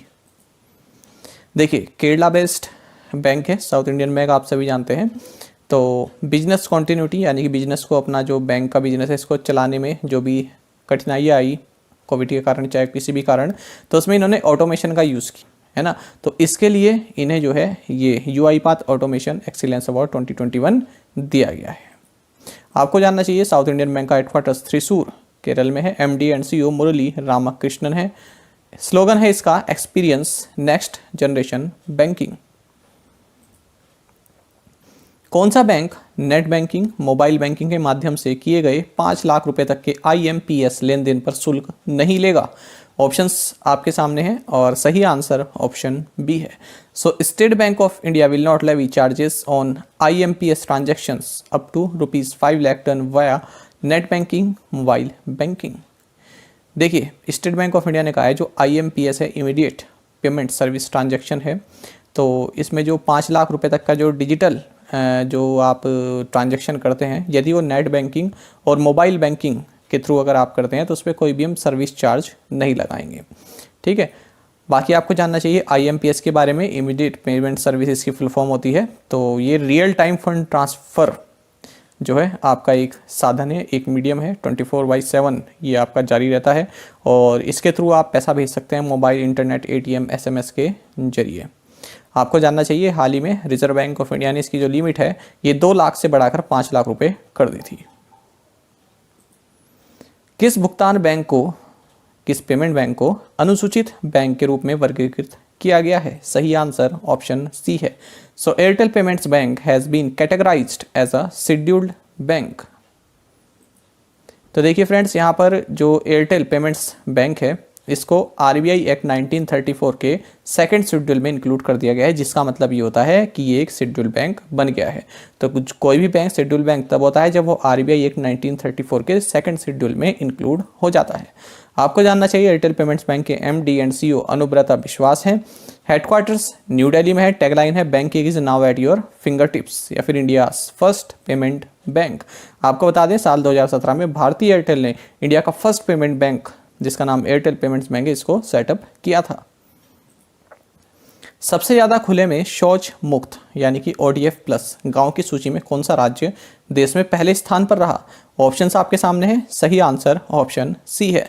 So Telangana stood first in the country in the list of the highest number of open defecation free villages. जानते हैं इसके बारे में।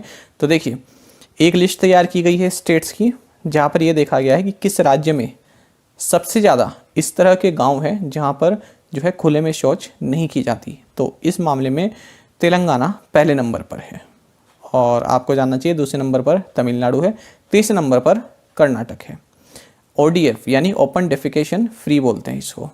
अच्छा, आपको एक चीज़ जानना चाहिए कि किसी विलेज को ODF प्लस कैसे बनता है। ODF प्लस विलेज की यहाँ पर बात कर रहे हैं। Open defecation free plus village के मामले में तेलंगाना पहली पोजीशन पर है। देखिए आपको जानना चाहिए गवर्नमेंट ऑफ इंडिया ने ओपन डेफिकेशन फ्री को 2 कैटेगरी में डिवाइड किया हुआ है। एक तो है ODF प्लस, दूसरा है ODF प्लस प्लस। तो ODF प्लस का मतलब होता है कोई एरिया है, कोई सिटी है, कोई वार्ड है, एक तो वो ओपन डेफिकेशन फ्री हो, यानी कि वहाँ पर खुले में शौच न की जाती हो, और वहाँ के जो टॉयलेट्स हैं वो फंक्शनल हो और अच्छी तरह से उसको वेल मेंटेन्ड किया गया हो। ये होता है ODF plus, open defecation free plus. अच्छा, इसी के साथ अगर एक और प्लस जोड़ दें आप, open defecation free plus plus, इसका मतलब क्या होता है? इसका मतलब ये होता है कि जो भी खुले में शौच एक तो ना हो, ये तो सब में ही जुड़ा रहेगा कि खुले में शौच ना होती हो वहाँ पर, और वहाँ पर जो सीवेज सिस्टम है वो प्रॉपर काम करता हो, जो सीवेज है उसका अच्छा मैनेजमेंट हो, ठीक है, टॉयलेट फैसिलिटीज़ अच्छा हो, ऐसा ना हो कि पानी नहीं है, आपने टॉयलेट बना रखे हैं वहाँ पर पानी नहीं है, और मान लीजिए कहीं पर इस तरह का आपने साधन बनाया हुआ है जहाँ पर शौच कोई करता है, खुले में नहीं करता है, कोई ऐसा वार्ड टाइप का बना रखा है, लेकिन फिर उस शौच को जो है नगर पालिका या जो भी है वहाँ की म्यूनिसिपैलिटी वो किसी खुले नाले में डाल देती है, ऐसा भी नहीं होना चाहिए, ठीक है। तब बोलता है ODF प्लस प्लस, उसको कैटेगरी दी जाती है। आई होप आप इन दोनों को समझ गए होंगे, थोड़ा सा ही अंतर है। प्रधानमंत्री नरेंद्र मोदी ने किस राज्य में थोबल बहुउद्देशीय परियोजना के जल संचरण प्रणाली का उद्घाटन किया है? ऑप्शंस आपके सामने हैं। सही आंसर ऑप्शन बी है। PM Narendra Modi inaugurated water transmission system of Thoubal multipurpose project in Manipur. देखिए, प्रधानमंत्री नरेंद्र मोदी ने हाल ही में मणिपुर का दौरा किया है और यहाँ पर water transmission system of Thoubal multipurpose project जो कि 280 करोड़ रुपए तक का है, इसको यहाँ पर इनोग्रेट किया है। तो ये यहाँ पर ड्रिंकिंग वाटर सप्लाई प्रोवाइड कराएगा इम्फाल सिटी में। साथ ही इन्होंने बराक रिवर पर बना स्टील ब्रिज, इसको भी इनोग्रेट किया है, जो कि सिलचर और इम्फाल के बीच में जो ट्रैफिक है उसको थोड़ा ढीला करेगा, यानी एक रास्ता और अच्छा बन जाएगा। यहाँ पर आपको जानना चाहिए इन्होंने इम्फाल में state of the art cancer hospital की भी आधारशिला रखी है। साथ ही इन्होंने centre for invention, innovation, incubation and training CIIT, इसकी भी आधारशिला इम्फाल में रखी है। युद्ध अनाथों का विश्व दिवस किस दिन मनाया जाता है? सही आंसर ऑप्शन डी है। World day of war orphans is observed on January 6। तो देखिए, हर साल 6 जनवरी को world day of war orphans मनाया जाता है। तो जो भी किसी युद्ध के कारण जो बच्चे अपने माता पिता को या फिर अपनी माता को या फिर पिता को खो चुके हैं, तो उनके लिए अवेयरनेस क्रिएट करने के लिए ये दिन मनाया जाता है। आपको जानना चाहिए ये जो दिन है ये किसके द्वारा इनिशिएट किया गया था? ये फ्रेंच ऑर्गेनाइजेशन है SOS इन्फेंट्स एंड डिट्रेसेस, इसके द्वारा इस दिन की शुरुआत की गई थी कि world day of war orphans मनाना चाहिए। यूनिसेफ की अगर माने तो यूनिसेफ का कहना है कि ऑर्फन, कोई भी व्यक्ति ऑर्फन तब कहलाता है जब वो 18 साल से कम का हो और या तो उसके माता पिता दोनों या फिर दोनों में से कोई एक की जो है डेथ हो गई हो। निम्नलिखित में से कौन एलिस इंडिया और ग्रीन इन्वेस्टमेंट्स में 100% हिस्सेदारी का अधिग्रहण करेगा? सही आंसर ऑप्शन डी है। So Tech Mahindra will acquire 100% stake in Allyis India and green investments. ठीक है, तो 125 मिलियन इन्वेस्टर की ये पूरी एक्विजिशन होने वाली है। कौन करेगा? टेक महिंद्रा। बाकी आपको जानना चाहिए टेक महिंद्रा के CEO CP गुरनानी है और हेडक्वार्टर्स पुणे महाराष्ट्र में है। किस मंत्रालय ने इंडिया सेमीकंडक्टर मिशन लॉन्च किया है? ऑप्शंस आपके सामने हैं। सही आंसर ऑप्शन डी होगा। सो ministry of electronics and information technology launched India semiconductor mission. देखिए, इंफॉर्मेशन टेक्नोलॉजी मिनिस्टर है अश्विनी वैष्णव, तो इन्होंने इंडिया सेमीकंडक्टर मिशन यानी ISM इसको लॉन्च किया है। किस लिए? भारत में जो है सेमीकंडक्टर वेपर फैब्रिकेशन फैसिलिटीज़ को जो है सेटअप करने के लिए, इस सेक्टर में इन्वेस्टमेंट के लिए, ताकि लोग सेमीकंडक्टर चिप्स जो हैं यहीं पर बनाएं। आपको जानना चाहिए इस स्कीम के तहत मान लीजिए कोई चाहता है कि भारत में अपना semiconductor fab, silicon based semiconductor fab से मतलब है फैब्रिकेशन, यानी कि माइक्रोचिप्स बनाने की कोई यूनिट सेटअप करना चाहता है, तो जो भी उस सेटअप की जो भी टोटल कॉस्ट होगी, वो जो अपना प्लांट या फिर जो भी कुछ मैन्युफैक्चरिंग यूनिट लगाएगा, उसकी जो भी प्रोजेक्ट कॉस्ट है उसका 50% जो है गवर्नमेंट द्वारा दिया जाएगा 6 साल तक के लिए। यहाँ पर गवर्नमेंट उसको सपोर्ट करेगी। भारत ने किस कैरिबियाई देश में अपना दूतावास खोला है? ऑप्शंस आपके सामने है। सही आंसर ऑप्शन सी है। So India has opened it's embassy in Dominican Republic. तो देखिए, इंडिया ने यहाँ पर अपना डोमिनिकन रिपब्लिक में अपनी एम्बेसी खोली है। आपको जानना चाहिए सी कैपिटल सेंटो डोमिंगो है और करेंसी है डोमिनिकन पेसो।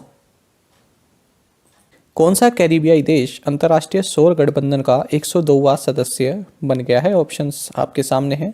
सही आंसर ऑप्शन डी है। So Antigua and Barbuda has become 102nd member of international solar alliance. देखिए, जो आप सभी जानते हैं इंटरनेशनल सोलर अलायंस भारत और फ्रांस द्वारा शुरू किया गया था।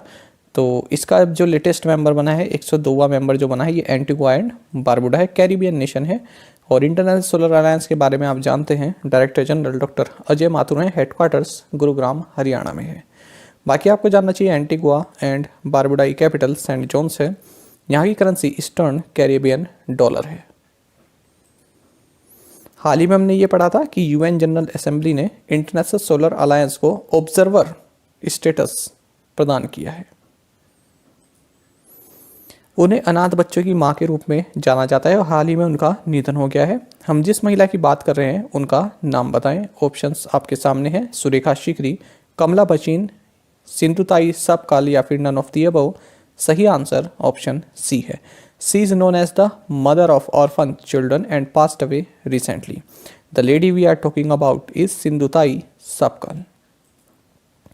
देखिए, सिंधुताई जी जो हैं सोशल वर्कर रही हैं, महाराष्ट्र से बिलोंग करती हैं। इनको जो है प्यार से ऑर्फन चिल्ड्रंस मदर बोला जाता था और इनकी हाल ही में हार्ट अटैक के कारण 74 साल की उम्र में मृत्यु हो गई है। आपको बता दें इन्हें लास्ट ईयर ही पद्मश्री से सम्मानित किया गया था। तो देखिए, जो अनाथ बच्चे उनके लिए इन्होंने कई तरह के इंस्टीट्यूशंस और जो अनाथालय हैं वो इन्होंने खुलवाए थे और वर्धा डिस्ट्रिक्ट ऑफ महाराष्ट्र से ये बिलोंग करती थी। कौन सा राज्य देश में पहला एलपीजी सक्षम और धुआं मुक्त राज्य बन गया है? सही आंसर ऑप्शन डी है। So Himachal Pradesh has become the first LPG enabled and smokes free state in the country.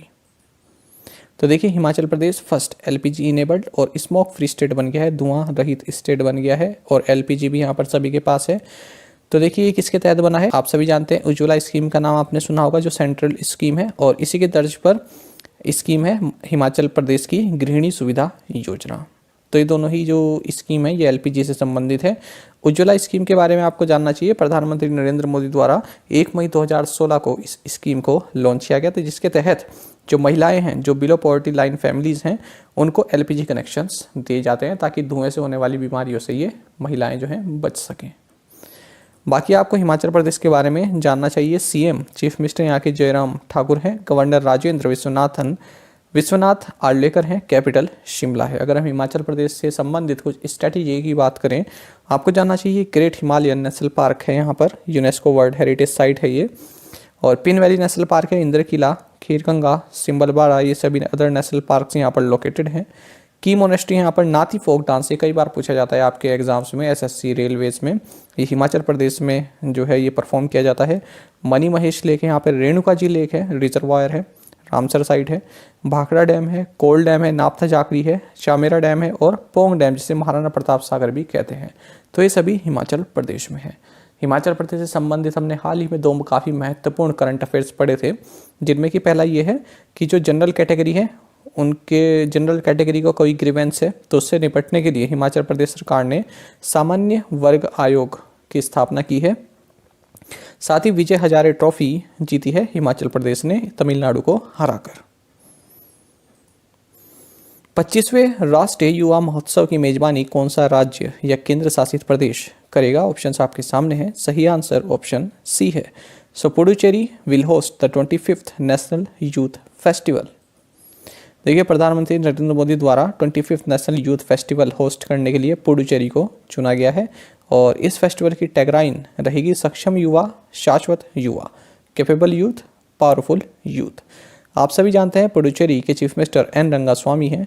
यहाँ की लेफ्टिनेंट गवर्नर है तमिलसाई सुंदरराजन, जो कि एडिशनल चार्ज यहाँ पर निभा रही हैं, क्योंकि तमिलसाई सुंदरराजन ये तेलंगाना की गवर्नर हैं। कैबिनेट ने आपदा प्रबंधन के क्षेत्र में सहयोग पर भारत और किस देश के बीच समझौता ज्ञापन पर हस्ताक्षर करने को मंजूरी दी है? ऑप्शंस आपके सामने हैं। सही आंसर ऑप्शन डी है। The cabinet has approved the signing off MOU between India and Turkmenistan on cooperation in the field of disaster management. तो डिजास्टर मैनेजमेंट के फील्ड में कोऑपरेशन के लिए इंडिया और तुर्कमेनिस्तान जो है MOU साइन करेंगे। इसको मंजूरी दे दी है यूनियन कैबिनेट ने। बाकी आपको जानना चाहिए तुर्कमेनिस्तान की कैपिटल अशगाबाद है और करेंसी है तुर्कमेनिस्तानी मानत। भारत ने सीमा शुल्क मामलों में सहयोग और पारस्परिक सहायता पर किस देश के साथ समझौता ज्ञापन पर हस्ताक्षर किए हैं? स्पेन, फ्रांस, तुनिशिया या फिर पुर्तगाल? सही आंसर ऑप्शन ए है।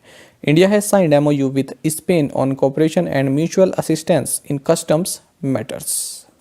तो कस्टम्स से संबंधित कोई मैटर हो, कोई मुद्दा हो, उस पर म्यूचुअल असिस्टेंस के लिए इंडिया और स्पेन ने MOU साइन किया है। आप जानते हैं स्पेन की कैपिटल मैड्रिड है, करेंसी यहाँ की यूरो है। भारत और किस देश ने उत्तराखंड के पिथौरागढ़ के धारचूला में महाकाली नदी पर एक पुल के निर्माण के लिए समझौते ज्ञापन पर हस्ताक्षर किए हैं? सही आंसर ऑप्शन ए है। So India and Nepal signed MOU for construction of a bridge over Mahakali river eight Dharchula in Pithoragarh of Uttarakhand. तो देखिए उत्तराखंड के पिथौरागढ़ डिस्ट्रिक्ट के धारचूला में महाकाली रिवर पर एक ब्रिज कंस्ट्रक्ट किया जाना है जो कि भारत और नेपाल के बीच में कनेक्टिविटी को बढ़ाएगा। तो इसी के तहत भारत और नेपाल ने MOU साइन किया है। भारत के पहले ओपन रॉक संग्रहालय का उद्घाटन किस शहर में किया गया? ऑप्शंस आपके सामने हैं। सही आंसर ऑप्शन डी है। India's first open rock museum has been inaugurated in Hyderabad. तो देखिए union minister of state for science and technology Jitendra Singh, इन्होंने भारत का first open rock museum inaugurate किया है। कहाँ पर किया है? CSIR का इंस्टीट्यूट है, एक national geophysical research institute NGRI है, हैदराबाद तेलंगाना में। तो यहाँ पर अलग अलग स्टेट्स से जो है रॉक लाकर रखी गई हैं और ये 3.3 बिलियन ईयर्स से 55 मिलियन ईयर्स तक की जो है एज वाली रॉक्स हैं। तो एक म्यूजियम है, यहाँ पर अलग अलग तरह की रॉक यहाँ पर रखी गई हैं। Centre for budget and governance accountability के अनुसार देश में कितनी एडटेक कंपनियां मौजूद हैं? ऑप्शंस आपके सामने हैं। सही आंसर ऑप्शन ए है। So according to the centre for budget and governance accountability 4,530 edtech companies are present in the country.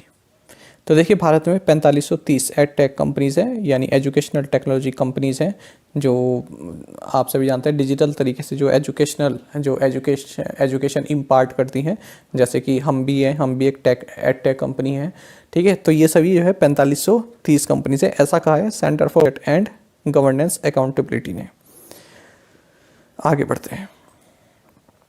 प्रधानमंत्री नरेंद्र मोदी ने किस शहर में चित्तरंजन राष्ट्रीय कैंसर संस्थान के दूसरे परिसर का उद्घाटन किया है? ऑप्शंस आपके सामने हैं। सही आंसर ऑप्शन बी है। सो प्रधानमंत्री Narendra Modi inaugurated the second campus of Chittaranjan national cancer institute in Kolkata via video conferencing. Triple jumper Viktor Danilovich Saneyev ने किस स्टेट का प्रतिनिधित्व किया और इनका हाल ही में निधन हो गया? ऑप्शंस आपके सामने हैं। सही आंसर ऑप्शन बी है। सो USSR was represented by triple jumper Victor Danilovich Sanev who passed away recently। तो देखिए जानेंगे इनके बारे में। तो देखिए ट्रिपल जंपर रहे हैं, जॉर्जिया से थे और USSR जो सोवियत यूनियन आपका रहा है उसको इन्होंने रिप्रेजेंट किया था। तो यहाँ पर इन्होंने ओलंपिक मेडल जीते थे, 4 ओलंपिक मेडल जीते थे, जिसमें 3 गोल्ड थे और 1 सिल्वर था। तो जॉर्जिया में पैदा हुए थे और USSR को ये रिप्रेजेंट करते थे, सोवियत यूनियन को। किस देश ने वर्ष 2025 तक वैश्विक रोबोटिक्स इनोवेशन हब बनने के लिए 5 साल के रोड मैप की घोषणा की है? सही आंसर ऑप्शन बी है।